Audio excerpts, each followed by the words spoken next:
جی ہمارا آج کا ایپیسوڈ اگرچہ ہمارے جو چھوٹے قد ہیں یا ہم تھوڑے ذہن کے لوگ ہیں اور بین الاقوامی ایشو پہ بات کرتے ہوئے ہمیں محتاط بھی رہنا پڑتا ہے اور ایک بات کی گہرائی تک جانا پڑتا ہے۔ ہم بات کر رہے ہیں اس وقت ایران، عراق، امریکہ، اسرائیل جنگ کے حوالے سے جو ڈیولپمنٹ ہو رہی ہے، مذاکرات چل رہے ہیں، اور اس میں پاکستان کی جو ہماری حکومت ہے، جو آرمی کے پاکستان کے فیلڈ ہیں، فیلڈ مارشل ان کا، وزیر اعظم پاکستان کا، اور ساتھ امریکن جو ٹرمپ ہیں وہاں کے صدر یا وہاں کی حکومت، اس سے بات چل رہی ہے۔ اس میں آپ روز دیکھ رہے ہیں کہ آئے روز ایک طرح کی ایک مذاق سا فیل ہوتا ہے جو ٹرمپ کے بیانات ہیں۔ ایک دفعہ دھمکی آ رہی ہے، دوسری دفعہ صلح آ رہی ہے، تیسری دفعہ پاکستان کی فیور کی بات آ رہی ہے، چوتھی دفعہ پھر تذکرہ لبنان کا آتا ہے کہ وہ لبنان کی معاملات ہم نے ہینڈل کر لیے ہیں۔ تو پھر چلا کون رہا ہے یہ بھی نظر آ گیا پوری دنیا کو۔ اس طرح سے یہاں میں تذکرہ کرتا چلوں، وینزویلا کی جو پوزیشن ہے اس کو بھی لوگ مد نظر رکھ رہے ہیں۔ ہم جیسے صحافی جو ہیں وہ ہر گہری نظر رکھتے ہیں۔ ہم یہ دیکھ رہے ہیں کہ اسی طرح کا آپ جو ہے وہ ایران کے جو مرکزی وہ ایک جگہ ہے، الگ جزیرہ، اس پہ بھی قبضے کی یا جھگڑوں کی یا اس پہ طاق رکھے ہوئے ہمیں فیل ہوتا ہے۔ اور یوں جو مشرق وسطیٰ ہے اس میں جو صورتحال خراب ہو رہی ہے، چل رہی ہے، ٹینشن، اس کے اثرات ہیں۔ اس میں اہم بات جو آخر میں کر رہا ہوں اس کو سمیٹتے ہوئے وہ یہ ہے کہ جو نبی کریم صلی اللہ علیہ وسلم نے جو قرب قیامت کی نشانیاں بتائیں یا پیشن گوئیاں کی، اس کے بھی آثار ہیں۔ اس کو تو ہم کسی طرح سے آگے پیچھے کریں بھی تو وہ تو ڈن ہے، جو ہو گئی کہہ دیا، وہ ہوگا، ہو کر رہے گا۔ تو اسی جانب حالات بڑھ رہے ہیں۔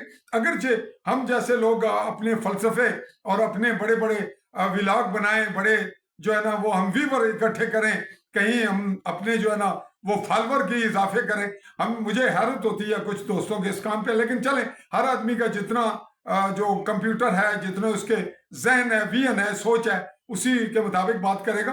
میں اس ولاگ کو یہیں سمیٹ رہا ہوں کہ بالکل تازی خبر آئی ہمارے پاس، تازی معلومات آ رہی ہے کہ ترکی جو ہے وہ آرمینیا کے ساتھ مل کر معاملہ جو یورپ اور مغرب کو راستہ ہے بزنس کا، جو سمندروں کے معاملات میں پیچیدگی پیدا ہوئی، جو آبنائے ہرمز ہے اس کا، اور جو مندب سمندر کے حوالے سے اس جانب یمن کے حوالے سے بھی تذکرہ آ رہا ہے کہ ان کو بھی انوالو ہو رہے ہیں اور وہ بھی روک سکتے ہیں۔ تو یوں یہ جو سمندری رکاوٹیں ہوں گی اس کا توڑ کرنے کے لیے ترکی کی بات سامنے آئی، تو گویا یہ بزنس پوائنٹ آف ویو سے بھی ہر لوگ، ہر پارٹی، ہر ملک اپنے اپنے مفادات کو سمیٹ بھی رہا ہے اور حق بھی بنتا ہے۔ اور اگر جنگ رکنے کے لیے جو عارضی رکے گی، ہمیں بھی نظر آ رہا ہے ترکی، اس میں جو نیتن یاہو ہے اس کا بیان آیا کہ ہم عارضی کچھ ٹائم نکالیں گے اور ہمارے جو ٹارگٹ ہیں ان کو ہم پورا کریں گے۔ گویا جنگ آگے بڑھے گی کسی نہ کسی رخ پہ، کبھی کسی اور ایشو پہ نیا معاملہ کھڑا کر لیا جائے گا۔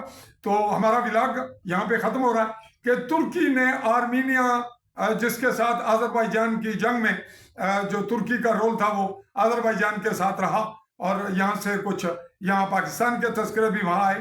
اب ہم بات وہیں پہ کر رہے ہیں کہ ترکی وہ راستہ نکال رہے ہیں کہ وہاں سے جو تیل کی سپلائی ہو یا جو دیگر ہیں، جس طرح سے جو دیگر بزنس کے معاملات ہیں وہ بھی چلیں گے۔ تو یہ ایک نیا ایک ڈیولپمنٹ ہے۔ یہ آگے کہاں جاتی ہے، کیا ہوتا ہے، اپنا ہرمز کا معاملہ کہاں پہنچتا ہے، جو رکاوٹ ڈالی دیا امریکہ نے کہ ہم رکاوٹ ڈالیں گے ایران کو، ایران ڈالے گا ان کو۔ تو یہ معاملہ تو چلیں کسی رخ پہ اب بڑھ بھی رہا ہے اور تیل کی قیمتیں اپ ڈاؤن ہو رہی ہیں، لیکن جو نیا راستہ ہے وہ اگر چل پڑتا ہے تو کم از کم یہاں جنگ کے جو شعلے ہیں وہ ایک حد تک، کچھ حد تک کنٹرول ہوں گے۔ یعنی ٹائم ملے گا کہ پارٹیاں آنے والی نئی جنگ کی تیاری کر لیں۔ اللہ نہ کرے جنگ تو باہر تک جو نبی کریم صلی اللہ علیہ وسلم کا فرمان ہے اس کے مطابق ہم تو پھر دیکھ رہے ہیں کہ جو کچھ ہونا ہے وہ ہو کر ہی رہنا ہے، اور حضرت عیسیٰ کی آمد بھی ہونی ہے، دجال نے بھی آنا ہے، اور اس طرح یہ جو صورتحال ہے آخر اسی جانب جائے گی۔